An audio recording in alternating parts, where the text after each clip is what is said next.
사람은 평소에 조금씩 잘못하는 것이 쌓여서 실패하는 인생이 되는 그런 것보다 한순간 욱 하는 성질 때문에 참지 못해서 욱 하다가 실패하는 인생이 참 많다라는 것을 보게 됩니다. 사람이 자기의 마음을 조금 다스릴 줄 안다면 그의 인생에 얼마나 큰 도움이 되는지 모릅니다. 성경에 잠언 16장 32절에 보면 노하기를 더디하는 자는 용사보다 낫고 자기의 마음을 다스리는 자는 성을 빼앗는 자보다 낫다라는 말씀이 있습니다. 화를 욱하다가 화를 내는 그런 사람은 아주 싸움 잘하는 용사보다 낫다라는 거죠. 마음을 차분하게 다스리는 사람. 그렇지만 우리에게 가장 큰 적은 내 자신의 모습이죠. 자기의 마음을 잘 다스리지 못해서 늘 시리에 빠지기도 하고 근심을 가지기도 합니다. 그런데 성경은 자기 마음을 잘 다스리는 사람은 그 전쟁에서 성을 빼앗는 자보다 더 낫다라고 이야기를 합니다. 그만큼 자신의 마음을 다스리는 것이 굉장히 중요하다라는 말씀이죠. 제가 이번 주간에 제가 젊었을 때부터 신앙생활에 왔던 제 모교회 집사님과 함께 차를 마시는 시간이 있었습니다. 젊었을 때 같이 신앙생활하다가 그분은 미국에 이민 가고 저는 부산에 와서 신앙생활을 하고 있었는데 모처럼 한국을 방문해서 차 한 잔을 하고 반갑게 이야기하는 가운데 지금 미국에는 사람이 살아가는 법이 얼마나 강한지 강화되어져 있다라는 말을 했었습니다. 예를 들어서 외국에는 여인들이 복장을 아주 좀 자유스럽게 하죠. 여인들이 지나치게 옷을 야하게 입고 다니거나 남성들의 성적 호기심을 자극하는 그런 옷을 입고 다니는 일들이 많은데, 그런데 남자들이 지나가다가 성희롱을 했거나 좀 더 나아가서 성범죄를 저지르게 되면 붙잡히면 최소한 감옥에 가는데 20년에서 50년 정도의 벌을 받는다고 합니다. 그러면 인생을 끝나는 겁니다. 성희롱, 성범죄는 인생을 끝낸다라는 법이 미국의 법이었다고 합니다. 또 다르게 교통법규를 위반하면 벌금이 최소한 우리는 제가 주차 위반을 해보니까 4만 원 정도 나오던데 미국에는 최소 벌금이 50만 원부터 시작한다고 합니다. 그러니까 엄청난 강화된 법 속에 살아가고 있는 것이죠. 그렇게 강화된 법 속에서 질서가 지켜지고 있는 것이 바로 오늘날 미국의 모습이라 그런 이야기를 했었습니다. 가만히 생각해보면 어찌 보면 참 이렇게 살아야 되나 삭막하기도 하고, 그러나 반면에 그렇지 않으면 또 약한 자가 제대로 안전하게 살 수 없는 그런 사회의 모습, 이게 현실에 살아가고 있는 오늘의 모습입니다. 그런데 우리나라는 그만큼 강한 법이 아니죠. 제가 알고 있기는 그처럼 강력한 법이 있어야 질서가 유지되는 그런 나라는 아닌 것 같습니다. 사실 우리는 그리스도인이라서 법 없이 살 수 있는 사람들이 대부분이죠. 그냥 두어도 법과 질서를 잘 지키고 윤리와 도덕을 잘 지키는 그런 분들이 대부분이라 할 수 있습니다. 또 우리는 그리스도인이니까 그렇게 되어야 되죠. 그 정도는 되어야 합니다. 그런데 세상에는 악한 사람들도 있고 정말 법 없이 사는 사람들도 많이 있습니다.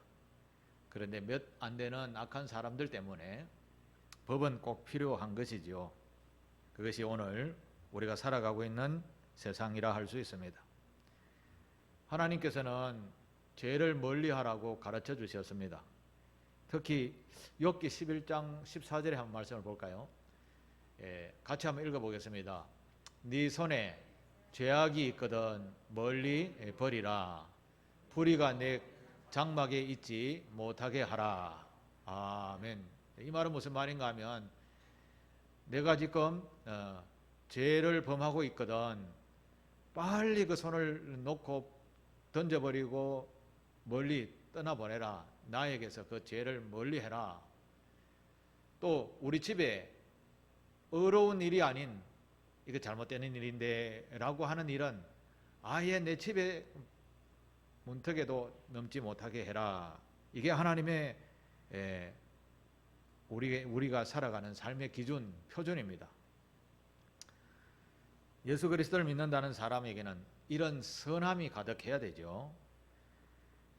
우리가 욕심과 탐심을 가지지 않을 수는 없습니다만, 그러나 욕심이나 탐심이 생기더라도 이것은 하나님께서 멀리하라고 했지 라고 의도적이라도 내 마음을 다스려서 죄를 멀리하는 이런 자세와 신앙생활을 하게 될 때, 삶을 살게 될 때 나에게 어떻게 인생이 돌아오는가 하면 하나님께서는 희락과 평안의 삶이 돌아온다라고 하셨습니다. 다시 말해서 기쁨과 아주 평화로운 삶이 우리에게 주어진다라는 말씀입니다. 사실 이 땅에서 살아가다 보면 우리가 좋은 일을 많이 해놓았는데도 근심을 생길 때가 많습니다. 근심이 일 때가 많습니다. 그런데 악한 일을 한다라고 하면 이게 우리의 인생에 있어서 도움이 되겠습니까? 전혀 도움이 되지 않는 겁니다. 그래서 우리는 이 땅에서 참 지혜로운 삶을 살았다, 복이 있는 삶을 살았다, 그런 결과를 얻으려면 지금 우리에게 있는 죄악이 무엇이든지 간에 다 내어버려야 되는 겁니다. 사랑하지 못하고 있는 마음이 있으면 다 풀어야 합니다.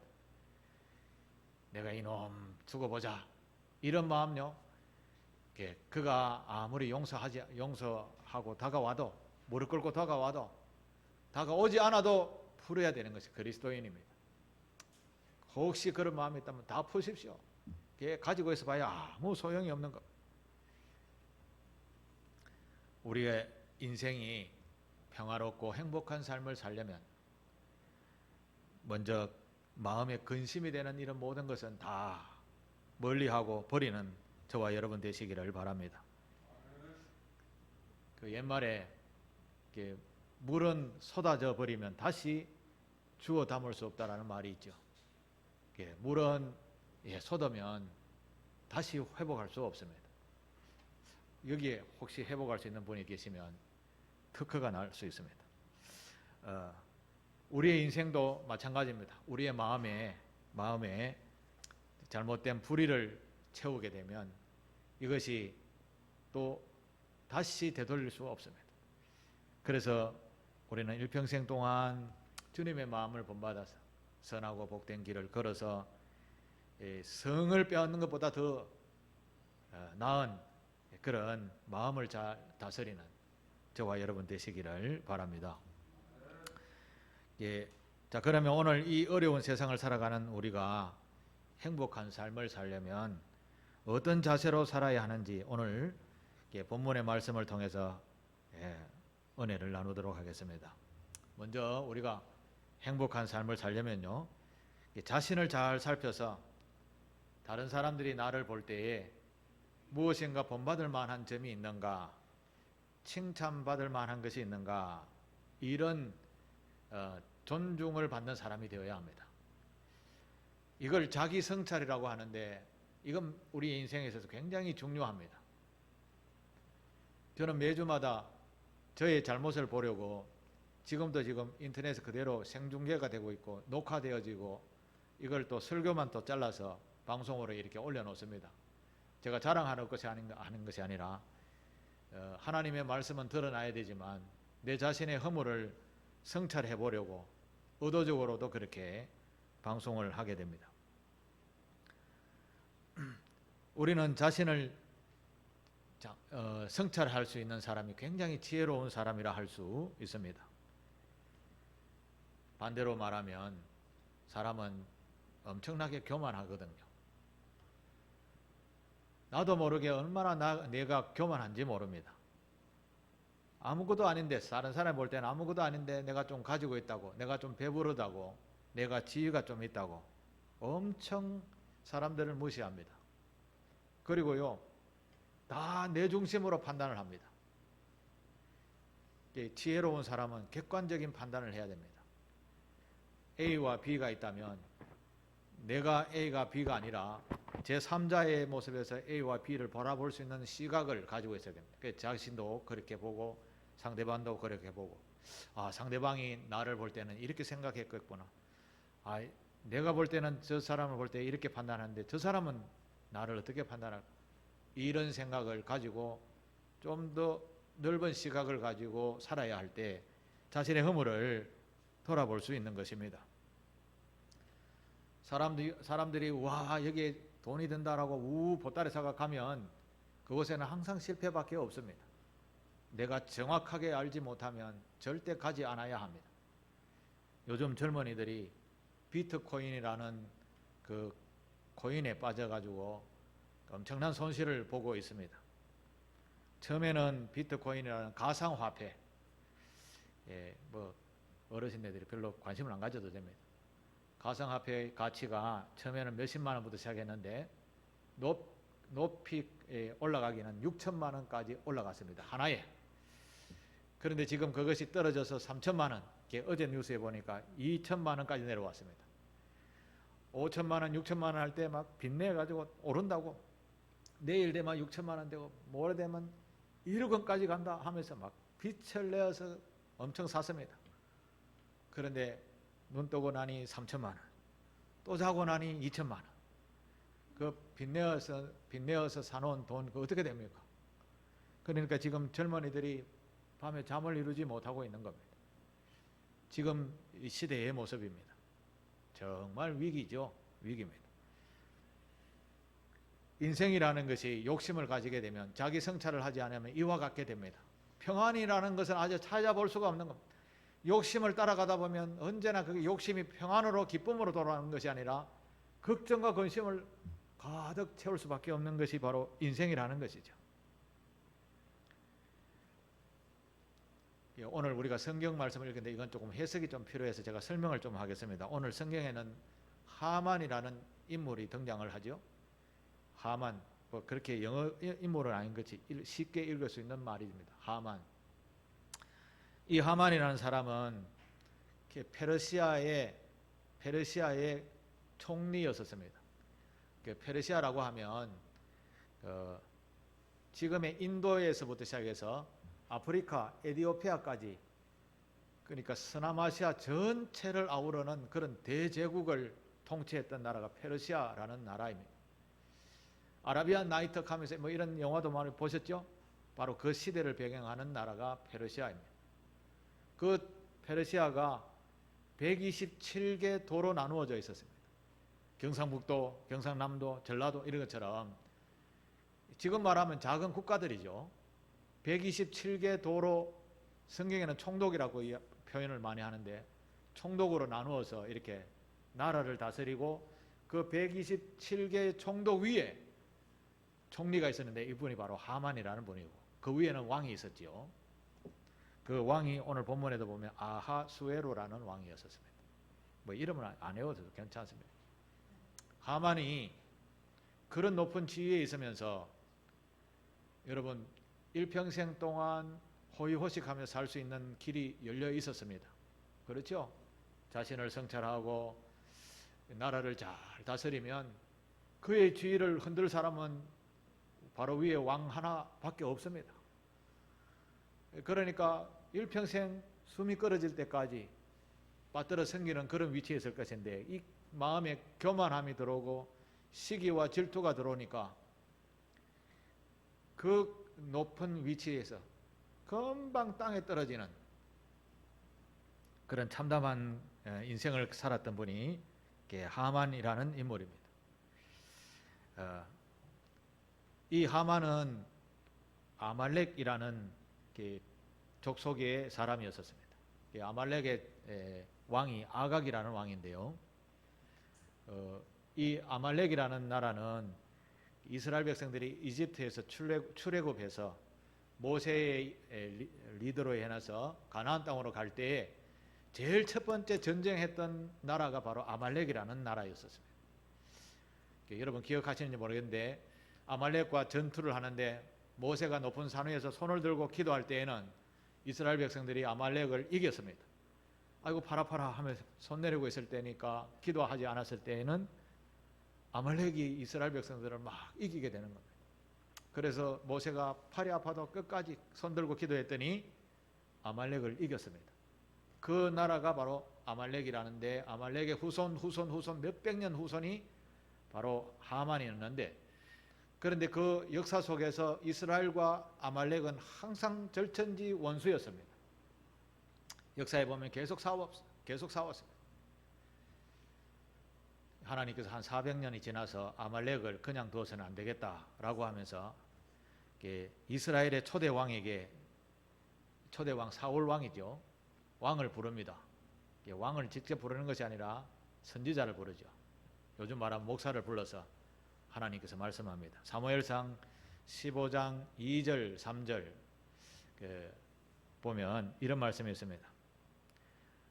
만군의 여호와께서 이같이 말씀하시기를 아말렉이 이스라엘에게 행한 일, 곧 애굽에서 나올 때 길에서 대적한 일, 여기 전쟁했다라는 말이죠. 그 이스라엘 백성들을 대적했다라는 그 일로 내가 벌 내린다, 하나님의 뜻입니다. 그래서 너는 지금 가서 아말렉을 쳐서 그의 모든 소유를 남기지 말고 진멸 하나도 살아있도록 하지 말고 다 부셔버려라, 죽여버려라, 남녀와 소아와 젖먹는 아이와 우양과 낙타와 나귀를 다 죽이라 하셨나이다. 이렇게 사무엘 선지자를 통해서 왕에게 이야기합니다.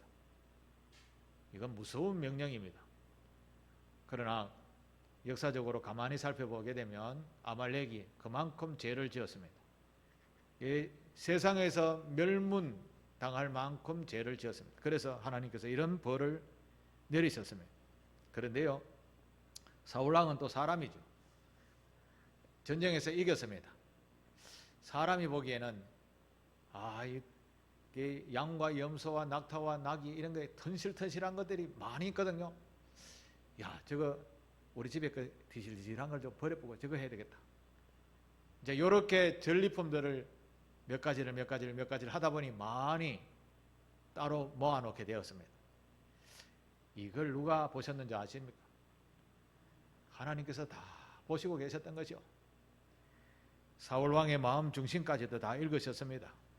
그래서 사무엘 선지자를 부릅니다.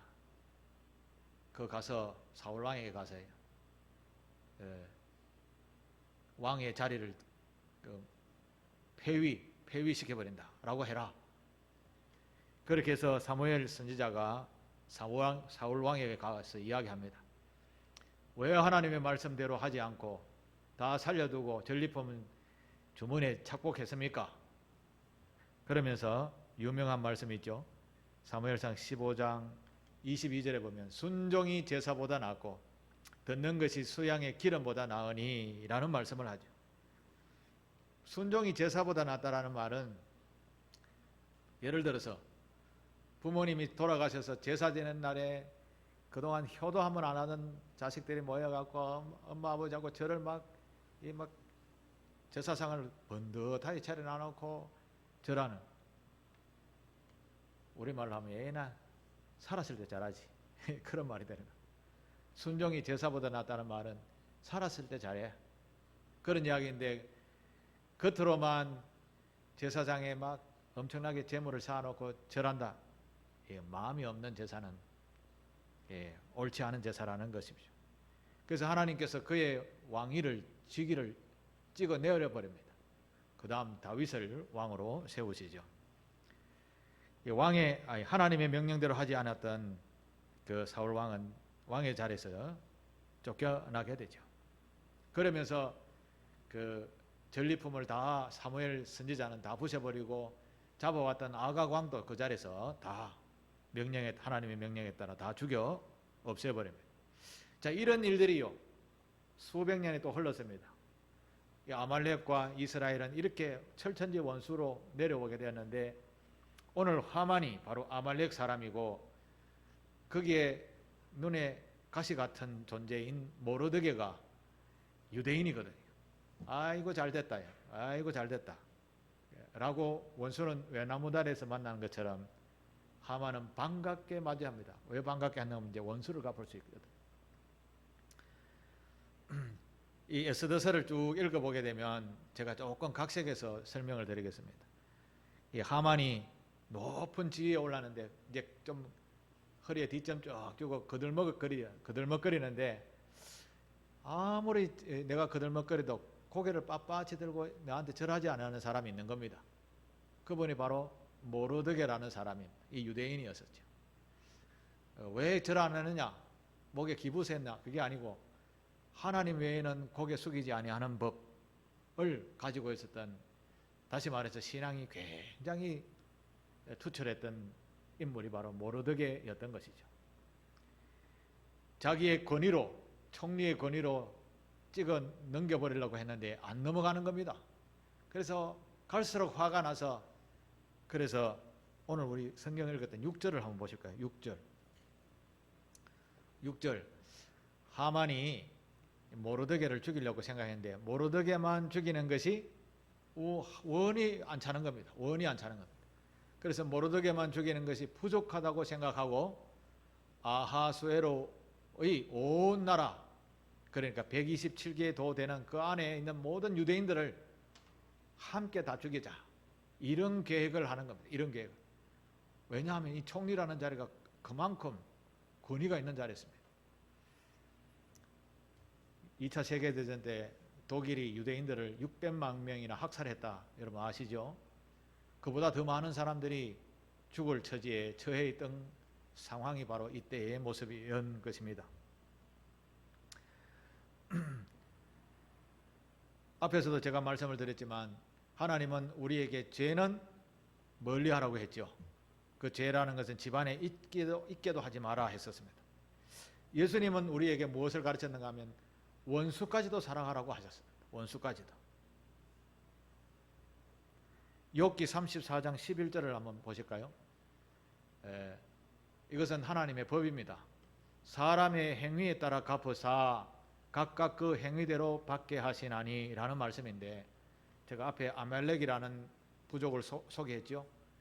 아말렉의 행위가 너무나 악해서 하나님께서 갚아주셨는데 그의 족속을 다 멸해버렸습니다. 마찬가지입니다. 이것은 우리에게도 하시는 말씀입니다. 사람의 행위에 따라 반드시 심판을 받는다라는 말씀입니다. 그리스도인들은 특히 하나님의 말씀이 그대로 적용된다는 것을 명심하시고 죄는 멀리 하시되 또 원수까지도 사랑하는 그런 아름다운 성품을 담는 그리스도인들이 되시기를 바랍니다. 그러면 원수는 어쩝니까? 할 수 있습니다만 하나님께서 기가 막히게 그런 말씀을 또 하십니다. 히브리서 10장 30절 초반에 보면 같이 읽습니다. 시작. 원수 갚는 것이 내게 있으니 내가 갚으리라. 아멘. 여러분 원수 있습니까? 원수 같은 그런 일들이 있습니까? 그러면 하나님께 아뢰십시오. 원수 갚으려 하지 마시고. 여러분의 손에 피 묻히는 것을 아버지가 절대 싫어하십니다. 내가 할게, 너는 가만히 있어라. 내 손에 피 묻힐게, 너는 피 묻히지 마라. 얼마나 사랑했으면 이런 말씀까지 친절하게 담아두셨을까요? 하만이 만약에 성서에 나오는 말씀을 조금이라도 알았으면 그의 높은 지위를 가지고 정말 평안하게 즐겁고 맨날 잔치하면서 살 건데, 원수 맺는 마음을 딱 가지고 있으니 그의 수명을 아주 단축을 하는 겁니다. 성경에 보면 유명한 말씀이 있는데, 교만은 패망의 선봉이다 라는 말씀이 있습니다. 교만은요, 사람이 멸망하는데 제일 먼저다. 교만한 마음을 가진 사람, 우리는 다 명심을 해야 합니다. 이거 내가 조금 더 가지고 있다고 남을 멸시하지 않는가? 내가 조금 더 지식이 있다고 남을 좀 이리 아래로 내다보지 않는가? 이건 교만은 하나님께서 반드시 우리 그 잘못을 기억하신다라는 겁니다. 교만한 사람은 장수하지 못합니다. 일찍 단명을 합니다. 그러나 반대로 부모에게 효도하고 사랑을 베푸는 사람들은 장수하고 그에게 평강과 희락이 넘친다라고 말씀을 하셨습니다. 이것은 하나님의 말씀입니다. 제가 깨닫고 가르치는 말씀이 아니라 하나님의 말씀이라 마음에 깊이 새겨 두시게 되기를 바랍니다. 예수 믿는 사람은 특히 교만하지 않고 사랑이 많아야 되고 내 이놈 두고 보자 이 마음은 주님 안에서 풀고 주님이 풀어주십니다. 나중에 그저 원수까지 사랑하는 마음, 그런 마음을 다스리는 저와 여러분 되시기를 바랍니다. 그런 삶을 살게 될 때 우리에게 평안과 희락의 삶이 우리의 삶 속에 앞으로 계속 이어지게 될 것입니다. 그렇지 못하고 또 겸손하지 못하고 있는 나의 모습을 보게 될 때 지금 당장 하나님 앞에 엎드려서 하나님 제가 이러이러한 마음을 가졌습니다 라고 기도하면 회복이 됩니다. 그런 지혜로운 선택을 하시게 되기를 바랍니다. 자, 먼저 자신을 좀 되돌아봐라 라고 말씀을 드렸습니다. 두 번째는 이 시대의 행복한 삶을 사는 성도가 되려면 어떻게 살아야 되는가? 앞에서 제가 소개했던 모르드게처럼 오직 하나님께만 머리를 숙이고 교만한 사람들에게는 목을 꼿꼿이 세우는 그런 절개 있는 사람이 되어야 된다라는 말씀입니다. 모르드게의 인생은 참 행복한 인생이다라고 할 수 있지만 행복한 인생이 되기 전에는 엄청난 시련이 많았었습니다. 모르드게에게는 사촌 누이가 있었는데 그 이름이 바로 에스더라는 왕비였습니다. 그 에스더 왕비로 만들어 놓고 모르드게가 왕궁에서 조금 요즘 말로 하면 지위를 좀 가지는 공무원이 되었습니다. 왕궁에서 나라를 다스리는 그런 관리가 되었는데 어느 날 왕궁에 있는데 내시들이 소곤소곤 하는 소리를 듣게 됩니다. 가만히 귀를 기울이니까 왕을 독살하려는 그런 음모를 막 꾸미고 있는 겁니다. 그래서 모르드게가 살짝 나와서 왕비에게 이러이러한 일이 지금 준비되고 있다라고 이야기하니까 왕비는 모르드게 이름으로 왕에게 상소를 올립니다. 아니 왕이 역적 모의를 한다라고 하는 소리를 들으니까 눈이 번쩍 띄겠죠. 그래서 우리말로 하면 경찰을 보내서 조사를 했더니 진짜 맞거든요. 그런데 왕의 업무가 얼마나 많은지 자기를 독살했다라는 그 사고 경위는 받았지만 누가 그것을 아뢰어서 내가 이렇게 안전하게 사는지 생각하지 않고 지나가게 되었던 겁니다. 그런데 어느 날 왕이 잠이 안 와서 궁중일지 있죠. 궁중일지를 가져오너라 한번 읽어봐라 했는데 자기를 독살하는 그런 음모가 있었다라는 기사가 아니라 일기를 읽게 되는 겁니다.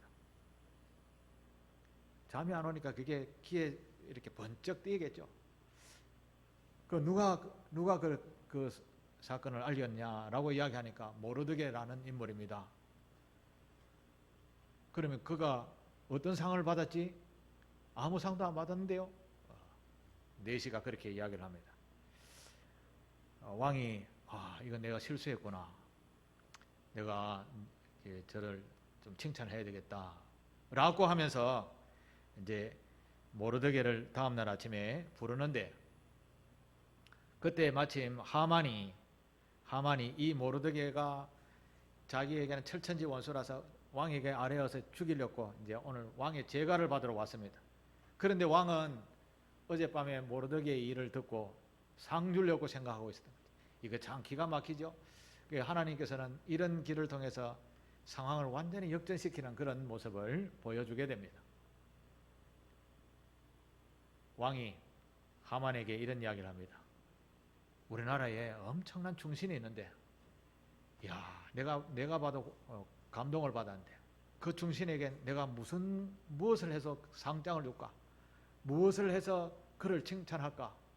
하만이 나밖에 상 받을 사람 누가 있냐? 속으로 싹 생각하고, 이 왕의 옷과 왕의 이 왕관과 왕이 타는 말과 수레를 이끌고 성을 한 바퀴 확 돌면서 왕에게 충성하면 이런 상을 줍니다. 이렇게 하라고 하만이 자기가 하고 싶어갖고 그런 이야기를 다 합니다. 근데 왕의 입에서 나오는 말이 이 청천벽력과 같은 소리가 나오죠. 하만아, 그러면 네가 말한 대로 그거 다 지켜라. 그 주인공은 모르드게다. 그러니까 하만이 자기가 그럴 줄 알았는데 얼굴이 어떻게 됐을까요? 얼굴이 자기가 죽이려고 했던, 지금 왕의 제가를 받아서 죽이려고 했던 그 순간에 역전이 되는 겁니다. 모르드게가 왕의 옷을 입고 말 타고 하만이 옆에서 왕에게 충성하는 자는 이렇게 된다라고 하면서 성을 한 바퀴 돌게 되었습니다. 하나님을 잘 믿는 사람은 넘어져도 다시 다치지 아니하고 일어나게 될 줄로 믿습니다. 그런데 악한 사람들은 뒤로 넘어져도 코가 깨지는 그런 일이 있게 되는 겁니다. 여러분, 하나님을 잘 섬기면 복이 넘치게 될 줄로 믿습니다. 하나님의 말씀을 마음에 담고 잘 순종하시게 되기를 바랍니다. 우리가 하나님의 말씀을 잘 지킨다고 해서 대통령처럼 할 게 있습니까? 그렇게 할 필요는 없습니다. 우리 일상생활 속에서 오늘 이 교회에 와서 예배 드릴 수 있다라는 이 건강 주신 것에 대해서 감사하기만 해도 우리는 너무나 하나님 앞에 영광 돌리며 살아가는 겁니다. 여러분의 자녀들, 손자들, 손녀들이 할머니, 할아버지 하며 쫓아오는 그 건강한 모습만 봐도 더 이상 바랄 게 뭐 있습니까? 그게 가장 감사와 복인 것이죠. 하나님께서도 마찬가지입니다. 우리가 살아가면서 악을 멀리하고 옆에 이웃들과 함께 사랑하며 살아가는 것, 또 건강하게 살아가는 것, 이게 가장 하나님 보시기에 기쁘고 또 복이 되는 줄 믿습니다.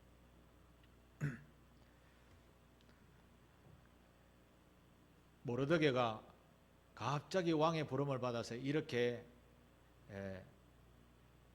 그 하만으로부터 죽을 위기에 처해 있다가 회복하는 일은 무엇 때문인가? 성경은 이렇게 이야기합니다. 그 모르드게가 왕후에게 이런 이야기를 합니다. 우리 민족이 잘못하면 다 죽는데 네가 왕비가 된 것은 바로 이때를 위함이 아닌가? 4장 14절 한 말씀 볼까요? 4장 14절. 이때 네가 왕비에 서던 네가 만일 잠잠하여 말이 없으면 유다인은 다른 데로 말미암아 노임과 구원을 얻으려니와, 유대 백성들은 네가 아니라도 하나님이 구원하신다 이 말씀입니다. 그러나 너와 네 아버지의 집은 멸망한다. 네가 왕후의 자리를 얻은 것이 바로 이때를 위함이 아닌지 누가 알냐 하면서 우리 함께 기도하자라고 하는 겁니다. 사실 에스더서에서 우리에게 주는 가장 귀한 교훈은 기도하는 백성과 기도하지 아니하는 악한 백성과의 차이점 이겁니다. 자신의 마음을 잘 다스려서 선을 선택하는 자가 복이 있듯이 하나님의 거룩한 백성은 무슨 일을 만나든지 그것을 마음에 품고 원수 갚으려고 생각하지 말고 하나님께 아뢰고 하나님 도우십시오라고 해놓고 나의 문제를 하나님께 맡겨두고 나는 나의 본분의 삶을 살면 되는 겁니다. 그것이 지혜로운 삶의 자세입니다. 에스더는 바로 그런 이야기를 듣고 3일 동안 하나님 앞에 금식 기도하고 난 뒤에 왕 앞에 나가서 여차여차해서 하만이 이렇게 해서 우리를 죽이려고 합니다. 그런데 그 모르드게가 누구냐 보니까 자기 그를 죽이려고 했던 암살을 막았던 인물이었던 것이죠. 그래서 왕은 더 이상 뭐 말할 게 없습니까? 이런 일을 누가 했냐 하니까 저 총리 하만입니다. 이렇게 하니까 네 이놈 하면서 왕이 하만을 모르드게를 죽이려고 했던 장대에다가 자기가 달려 죽게 되었다. 이게 에스더스의 전체적인 이야기입니다. 자, 그러면 오늘 하나님께서 우리에게 주시는 말씀의 내용은 무엇인가? 마음에 교만한 마음, 악한 마음 가지고 있으면 반드시 멸망한다라는 것입니다. 마음에 교만한 마음, 악한 마음을 가지고 있으면 반드시 멸망한다. 하나님께서 심판하신다는 말씀 앞에 들으셨죠? 그러면 우리에게는 무엇을 가져야 되는가 하면 하나님의 선하신 마음을 가져야 됩니다. 사랑의 마음을 가져야 됩니다. 자, 이걸 억지로 가지는 것이 뭐 내가 억지로 가진다고 가지는 것이 아니라 내 마음을 잘 다스려야 되는 겁니다. 우리에게는 항상 선과 악이 같이 찾아오게 됩니다. 그러면 선과 악이 찾아오는데 그 순간순간마다 이것은 주님의 마음이고 이것은 사탄 마귀의 마음이지. 그럼 나는 언제나 주님의 마음을 선택해야지 라고 스스로 자신을 다스릴 수 있어야 됩니다. 그런데 이게 좀 더 좋다, 저게 좀 더 좋다 하다가 멸망의 길로 간다라는 겁니다. 그것이 바로 대표적으로 하만이라는 인물이었고, 우리는 우직하지만 지금 힘들고 어렵지만 하나님께 맡기고 나아가야지 라고 하는 모르드게처럼 조금 힘들어도 주님이 다 아시지 라고 하면서 주님께 맡기며 기도했을 때 하나님은 모르드게가 원수 안 갚고 에스더가 원수를 안 갚은데 하나님이 직접 갚아주시는 겁니다. 왕의 손을 들어서. 여러분, 이런 비밀을 우리가 아셔야 됩니다. 하나님께서는 우리를 자녀 삼으셨다라고 하셨습니다. 이건 그냥 지나가는 말씀이 아닙니다. 독생자 예수를 이 땅에 보내셔서 죽이기까지 하셨습니다. 우리의 죄값을 사하시려고. 그만큼 우리는 존귀한 자입니다. 그런데 우리를 대적한 악한 사단 마귀가 대적할 때 고난은 좀 당하죠. 당하는데 그러나 결국 우리는 주님을 의뢰하고 나아가게 되면 승리하는 자의 삶을 사는 겁니다.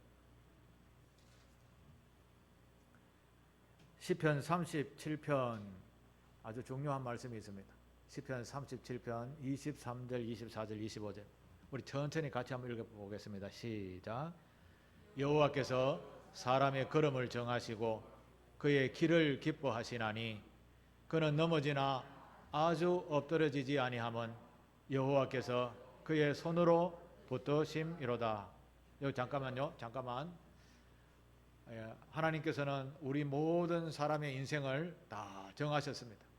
그리고 정하시고 그 은혜 가운데 기뻐하시며 살아가게 하셨다라는 겁니다.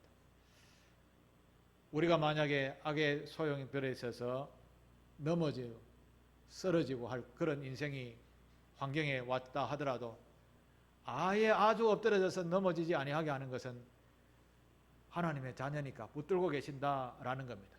이 믿음을 굳건하게 가지시게 되길 바랍니다. 이런 믿음을 가지면 25절입니다. 같이 읽습니다. 내가 어려서부터 늙기까지 의인이 버림을 당하거나 그의 자손이 걸식함을 보지 못하였도다. 아멘. 내가 다윗이 하는 말인데요. 내가 어려서부터 늙기까지 하나님 앞에 의인된 사람이 버림을 당하거나 아주 엎드려져서 죽거나 이런 일 한 번도 못 봤다. 의인들은 항상 그의 자손이 거지 되는 걸 한 번 못 봤다. 그런 말씀입니다. 사랑하는 교회 여러분, 우리는 참 어려운 시대를 살아가고 있습니다. 악이 선하게 보이는 그런 시대입니다. 구별을 해야 되겠죠. 돈 많은 것이 잘 사는 것이라 생각합니다. 이게 잘 사는 것은 우리가 판단을 잘 해야 됩니다. 잘 산다. 돈 많아서 잘 사는 게 아닙니다. 잘 사는 것은 돈이 많아서 잘 사는 건 아니고 우리의 삶의 모습이 가장 행복한 것이 잘 사는 것입니다. 돈이 많은 것은 부자라는 것이죠. 부자로 산다라는 겁니다. 잘 사는 게 아닙니다. 부자가 정말 날마다 행복합니까? 누가 돈을 훔쳐가지 않을까? 내일 아침 되면 주식이 떨어지지 않을까? 근심 걱정하며 살아갑니다. 근데 잘 사는 사람은 아무 걱정 없이 코 드릉드릉 골면서 잘 잡니다. 그런 걱정 없으니까. 그게 잘 사는 겁니다. 우리의 인생은 바로 이런 환경 속에서 살아가고 있는데 욕심, 탐욕 이런 것을 구별해서 내 자신을 잘 성찰해서 돌아보고 이것은 죄악에 속하는 것이고 이것은 선에 속하는 것이지. 선에 속한 것을 걸을 때에 하나님께서 나에게 완전히 넘어질 상황이 있어도 붙들어 주시는구나. 나의 후손은 내 믿음으로 인해서 절대 거지 되는 이런 걸식함을 보지 못하는구나. 이런 믿음을 가지고 날마다 믿음을 선택하며 자신을 성찰하며 마음을 다스리는 그런 지혜로운 성도가 되시기를 바랍니다. 마지막으로 욥기서 19장 19절의 말씀을 한 절 읽겠습니다. 같이 읽습니다. 나의 가까운 친구들이 나를 미워하며 내가 사랑하는 사람들이 돌이켜 나의 원수가 되었구나. 이 말은 욥이 하는 말인데 가장 친한 친구들이 원수다는 거죠. 제일 가까이 있는 가족들이 원수다. 그런 말인데 우리는 마음을 다스리는 것이 가장 가까이 있는 사람들과 함께 살아가기 때문에 가까이 있는 사람들이 원수다 생각하면서 그리스도의 마음으로 그들을 포용할 수 있는 그런 자세가 되라는 말씀입니다. 우리 모두는 하나님의 피값으로 주고 사신 귀한 자녀들입니다. 생명 존중에 엄청난 존중을 받을 만한 분들입니다. 하나님의 나라에 이를 때까지 우리의 마음이 평안하고 늘 생활 속에서 기쁨이 넘치는 삶을 살려면 주님이 주신 교훈을 가지고 마음을 잘 다스려서 영원토록 변하지 않는 믿음의 복을 누리며 자손들이 복의 복을 더하는 그런 삶, 그런 신앙생활을 잘하는 저와 여러분 되시기를 주님의 이름으로 축복합니다. 기도하겠습니다. 하나님 아버지, 사랑하는 교우들을 아버지께 올려드리며 기도합니다. 사랑하는 교우들, 이 땅에 발을 딛고 살아가는 동안 어렵고 힘든 일을 만날 때에도 하나님 붙들어 주시옵고 넘어질 즈음에 꼭 붙들어 주셔서 완전하게 넘어지지 아니하도록 안전하게 보호 인도해 주시옵소서. 사랑하는 교우들이 그 주님의 말씀을 마음에 담고 마음을 다스려 지킴으로 말미암아 우리의 삶과 후손들의 삶까지 복을 누린다라는 이 지혜의 말씀을 마음에 깊이 새기고 일평생 동안 주님의 거룩한 나라의 복을 누리는 상길교회 교우들 되게 하옵소서. 예수님의 이름으로 감사 기도하옵나이다.